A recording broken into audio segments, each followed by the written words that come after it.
What's up, good people of YouTube? We're gonna do another quick video. I have been just flatbed after flatbed after flatbed. I think every job this month has been flatbeds.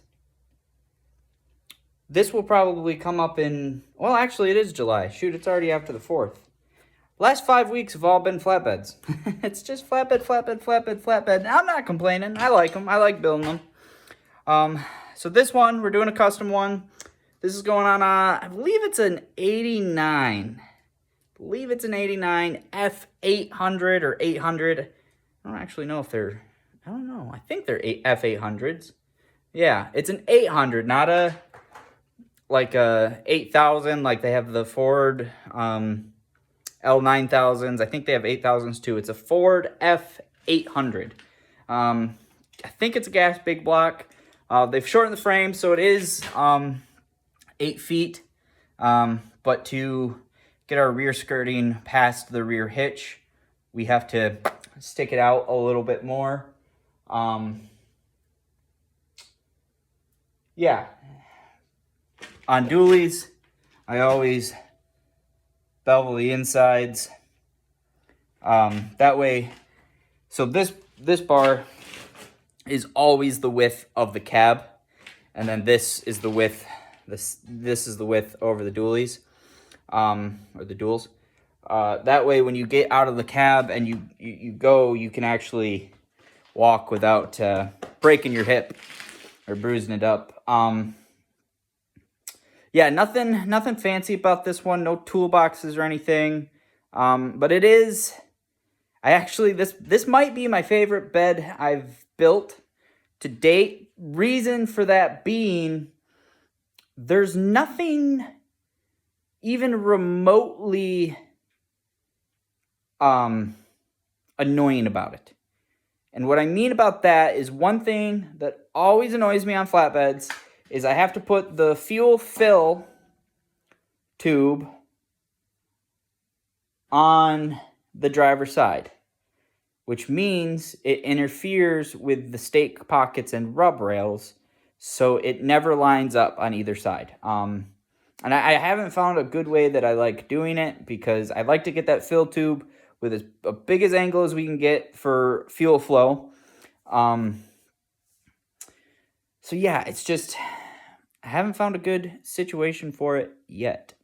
That being said, I do like this one, because on the F800s, though, fuel tanks are under the cab. On the driver's side, so you just, or excuse me, it's on the passenger side actually, because the battery's on the driver's side. Passenger side has the fuel tank. You literally just unscrew the cap, put fuel right in it, and it's the step to get up into the truck, just like most semis are.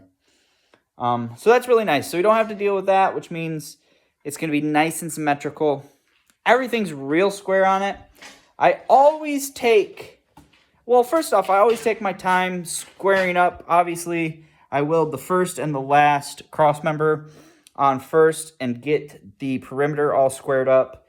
And then, as you can see with that clamp there, I always make sure the rails are sucked in exactly where they need to be. Yeah, look at that. Make sure everything is, I mean, it's easy to do because it is actually a really long level, but make sure everything's nice and level. Anyways, and I always take diligent notes. This bed, by the time all my notes are done, it will probably fill up 2 pages. Because I go around, I make sure that's square. All my cuts, I make sure are close to this, within a 32nd of an inch, to being the same. Make sure all this was square.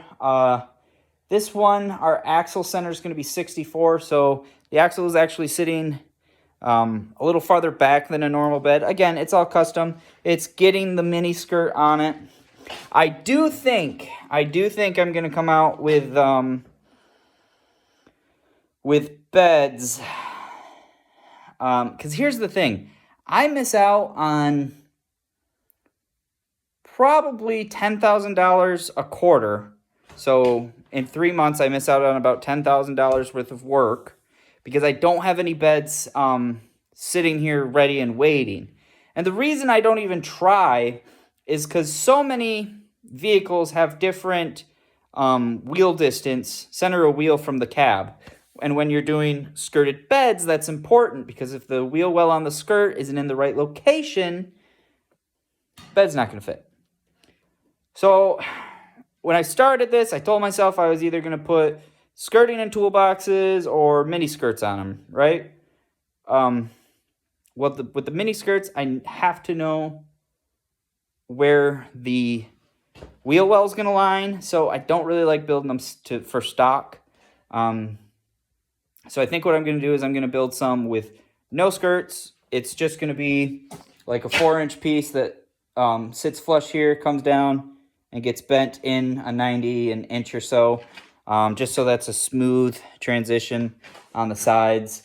Because that way I won't need to know anything as far as distance from cab to center of wheel. It will be like a one-size-fit-all. I have this darn mosquito. I don't like them as much because I just like the skirted look because it hides how the bed gets mounted. And personally for me, I like that look way better. But I get it, function over presentation. Like today, a guy called. He was looking for like a $3,800 flatbed, and he had the cash. I told him, I said, man, I am 3 weeks out at best. Like, that's a rush order at this point. So he was like, well, I'm going to have to shop. His truck got wrecked. The bed on it's junk. I don't know. I think maybe a tree was dropped on it, I think is what he told me. So the bed's junk. Everything else is good. It's his work truck. He needs a new bed on it, and he's ready to go flatbed. So, yeah, losing out on that. And the other thing, I really try to keep 3 weeks out. Right now, we're realistically probably more like 4 or 5. And that's just me, like, working my normal hours, not stressing. Stressing a little. But, so, with that being said, I think I'm going to build a couple, keep them stock. Even if it was just like, if I could work my way up to one of each, a short bed, a long bed, single rear wheel, and a long bed dually rear wheel. And I also thought about building them and then making it so like the skirt could be added on later. I could have the rear, everything done, and I would just have to weld on the side pieces. I thought about it. I don't like it because the finish. I don't have a place to store these inside, so they would be sitting out back on skids. My thought is, I think we're going to move away from painting them. We have been trying to get a good system where we can actually get the beds powder coated. And same issue. The powder coater I like to use, they don't sandblast anything. They're actually a manufacturer themselves. I'm not actually sure what they're manufacturing, but they do some sort of manufacturing, and all their stuff is new metal. It literally comes in covered on the truck. Everything gets unloaded in the shop, built in the shop, loaded on the trailer, covered, and drove like a mile or two down the road, if that, maybe even half a mile, to their sandblasting facility. Excuse me, not their sandblasting facility, powder coating facility, and then it gets powder coated. And then, so the metal never sees the elements. So, and their work's really, really good. We've brought property gates to them, and it's not bad on like one-off jobs because then I can schedule. The first thing I do when I get those jobs is I schedule the powder coating when I can drop it off, and we're usually like, if it's like they're gonna powder coat it on the 4th, I can usually drop it off on the 1st. anytime between the first and the third. So with that, and then I actually once I have that booked, I go backwards, and then I figure out how many days do I need for build time, how many days do I need to get material here, and then that's when I order material. And then when material comes in off the truck, I cut it so everything's in the shop. It's out of the elements. If it's a good day, weather-wise, I haul it up. If it needs to be covered, I cover it. With the amount of volume we do in flatbeds, it just doesn't make sense. It would be too much of a headache to try to do it that way. And because they don't sandblast, I can't build them and then set them outside and build like 3 at a time and take them and get powder coated. Anyway, so long story short, I was talking to him and he said, if you... And I don't like painting in here because when I paint in here, I never video painting because it is, one, I don't want to ruin my camera. And I can't like set it up far enough out where like you can even see what I'm doing. And I have to cover like everything to keep paint off of it. I cover the floor. It's just, it doesn't, spraying them, it's not fun. Let me just put it that way. It's not fun. So I think we are going to try the roll-on like bed and undercoat kits. I think the first one I got to try is a Rust-Oleum brand. Same thing. We're gonna primer them. So I don't know if we have to. I mean, I've always sprayed the primer. I guess we could try rolling the primer. I don't know. I got to talk to my father-in-law. He works in auto paint and see what the big benefits are from spraying to rolling. I know finish is obviously very important, but when you're just doing the primer and then you're doing the liner over it, the liner is going to be your finish, and it's meant to be rolled. It's too thick to spray unless it's like a really high dollar sprayer. So I want to see how that goes, and I want to see how it holds up, because that has been the weighing on my mind in the new shop plans we're building. It wouldn't be any time soon, but making like a makeshift paint booth at the end. We've went back and forth, so we're gonna build stage 1 is gonna be a 24 wide, 32 long, and 10 or 12 foot tall. We're not sure on the height yet. That's going to be stage 1. When stage 1 is complete, we're going to move in. That's stage 2 is moving in. Stage 3 is starting an addition off the back. 40 wide, and we're going back and forth on doing 60 deep or 80 deep. And the reason I'm thinking 60 deep is 60, if I went 60 deep and then coming right back for stage 4 and doing another 20 deep, but it being like a spray booth. So like a 20, it'd probably be like a spray booth we used to have in the shop that you could actually spray in like I don't know, it was probably like a 12, maybe 16 by 30.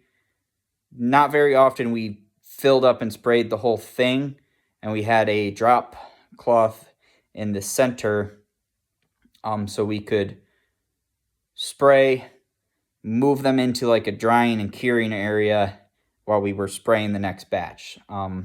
So those are just kind of things I have playing in my mind, and if the liner works good, I think I'll be okay with doing that, because the other thought was, do I even try to go the route of getting a oven? Because that's a big oven to fit flatbeds in.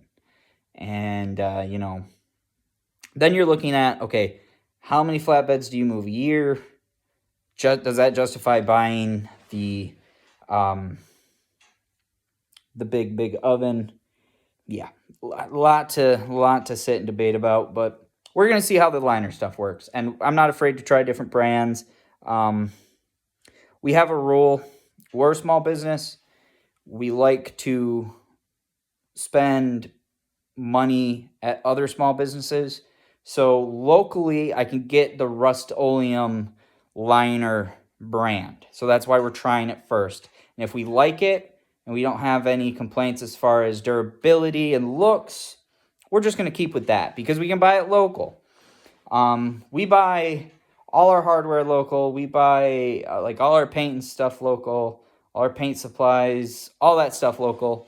Any building materials we need, we buy local.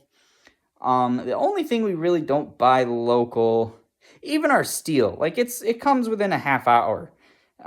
It's the closest place to me. It's the closest steel yard to me. Okay. Our welding gas we buy local because it's important, being a small business, to support other small businesses, and they are all either they're small businesses or my family works there and I know they put money into our community. For example, like all of our hardware we get from Tractor Supply. My sister's a manager at Tractor Supply. They're constantly giving money to 4-H and like scouts, just all those things that are local to our community. So that's important to me because I know, like I know I can look up and I can get things cheaper on Amazon. But I don't think Amazon's ever gave $1 to my community. I could be wrong, but I don't think so. So it's important to me to spend my money local. Now, we do get things from Amazon. All of our electrical stuff comes from Amazon. That's really the only thing on the beds that go from Amazon. Lights and wires. That's the only thing, and it's the only thing for the reason of it's just it would be a special order anywhere local to get that amount, and with the rate I go through it, you still have to keep your prices competitive. That's the word I'm looking for. So we don't do that. That goes to Amazon. Welding wire is another one that goes Amazon, but that is, and then welding consumables and table consumables, that all comes from Amazon. But like all our stick rod, we buy local. And same thing with any of our TIG rod. PPE, it's about 50-50 if it comes from Amazon or if it comes from a local place. But yeah, it's an absolute mess in the shop, and I'm leaving it for right now. Reason I'm leaving it is our new equipment is sitting right outside the door. I'm not going to show it to you guys. I'm not going to tell you what it is. I'm still trying to figure out where I'm going to put it in here. So until I figure out where it's going to go and I know what area I need to clear, I'm not going to worry about cleaning the shop. I'll probably get this bed and the next bed done because the next bed, they just came in today. I have a smoker too. I might try to get the. It's hard because it's like everything's due, so you want to just keep working. But if I take 2 or 3 days to put the new equipment together, we'll be way faster at doing jobs. So I think I'm going to do this flatbed and maybe the next one. And then we'll see where we're at on the smoker that we have to build. But we might even do that one too. But yeah, so what else is going to be going on? Yeah, nothing real crazy. Yeah, just place is a mess. It was humid here today. It has been so humid lately. It's funny, everyone says like Michigan is the weather is so nice. I have nephews who live in Florida, and I constantly ask them, I said, what's the weather like down there? And they say, like, I think the biggest change I've seen between their weather and our weather is 6 degrees. I mean, 6 degrees hotter sucks, but I don't know. I thought it was gonna be. I thought it would be more than that. I don't know why. When I lived in Florida, I felt like it was always 100 degrees. Now they live in like the Panhandle, so it probably is hotter. Because when I was down there, I was as far south as Miami and as far north as Tampa. So yeah, Miami was I guess where it was really, really hot. Gosh, that was hot. Not a good place to be a ginger. Let me tell you that. Man, I got burnt a lot. So yeah, just lots and lots of flatbeds. Our new equipment's here. I think we're waiting on the electronics still, but everything else is here. Which is good. The white truck, we have the axles. This job actually is how we got the axles. We kind of horse traded. We took the cost of the flatbed, what he needed out of the axles, subtracted it, and so did kind of a half horse trade, half cash deal.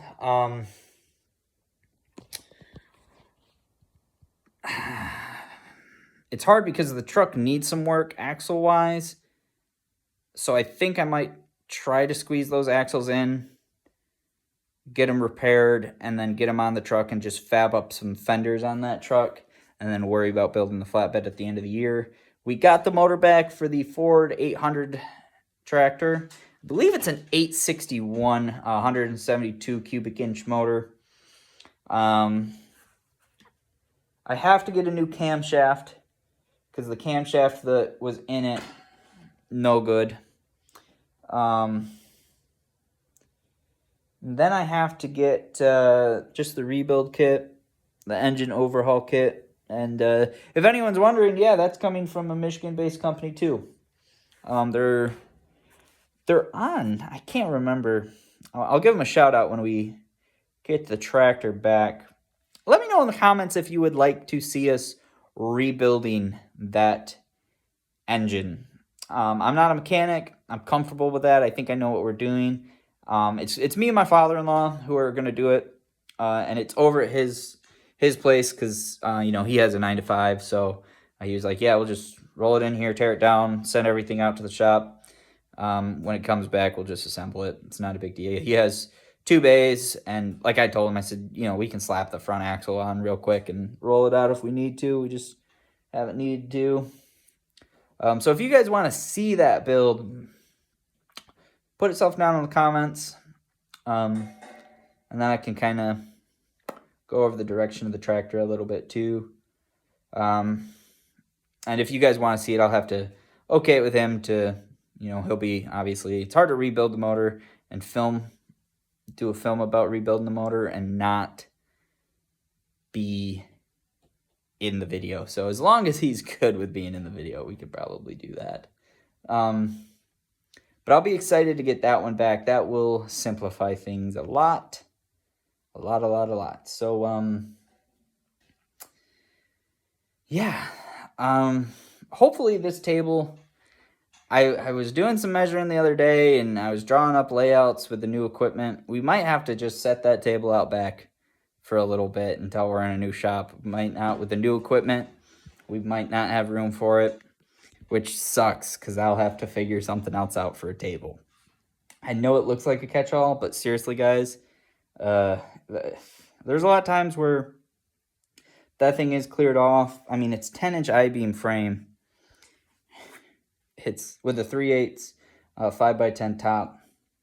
Hard to believe I paid $800 for that 3/8 top. And that was like, I started building that table at the very, very beginning of COVID, before everything went crazy. To give you guys a little timeline, at the beginning of COVID, I started Anson's welding October 2019. Holy crap, what a time to start a business. In, I think it was March 2020, we're into the pandemic. My truck got wrecked. And I never really got the whole story because I just let the insurance people handle it. But the guy who hit me didn't have insurance.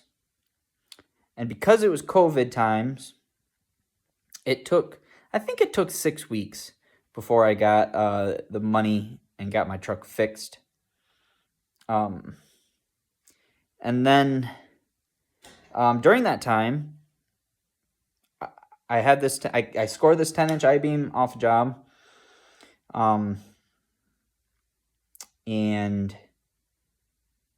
I was like, build a table out of it. I think I actually got 200 feet of the I-beam. I have a ton of it left. It was one of the things I was like, I haven't had so many uses for these, and then never like that. That's the only thing I've ever done with that I-beam. Anyways, then I was gonna get a top for it, and it sat, I think, for 2 years without a top because it was over $1,000, and that was when I was starting, way more than I had to just spend on a tabletop. So yeah, it was a cutting table for a while. I actually just had a wood top on it for the longest time. Yeah, it's just dumb crazy. And then when things finally started to come down in 2023, I finally broke down and bought a top. So it didn't have a top on it for 3 years. And it was $800 for that top, which is a lot from my supplier. I found my supplier, actually, they have some of the best prices on steel around. So anyways, I think that's pretty much my update for you guys. Let me know in the comment section below if I need to try to work out how to record the engine rebuild, the 172 cubic inch Ford 861 engine rebuild, because I'm sure we could probably make that happen. And then and we'll have a lot of other builds for it too. We're gonna build attachments for it, and then we're gonna list our attachments and all that good stuff. But anyways, guys, until the next video, I'll probably do a lot of recording on this one. Like tomorrow, I'm going to do the skirting and decking. And then Wednesday can be the headache rack and primer. And then Thursday can be the liner and wiring. And then hopefully Friday can be install. So it's a lot to do, but we're just going to keep on booking. So even if I have to put install back to Saturday, I think we'll be looking good. And install will be really, really quick because he actually has to run wires back. So I'm not actually hooking up the lights. I'm just leaving him the harness to hook up. And then there's no fuel fill to hook up. So it's literally just bolted on and it's done. So install should only take like an hour and a half. All right, guys, thank you. As always, thank you for watching. Don't forget, like, comment, and subscribe for more. We'll see you on the next episode. Cheers.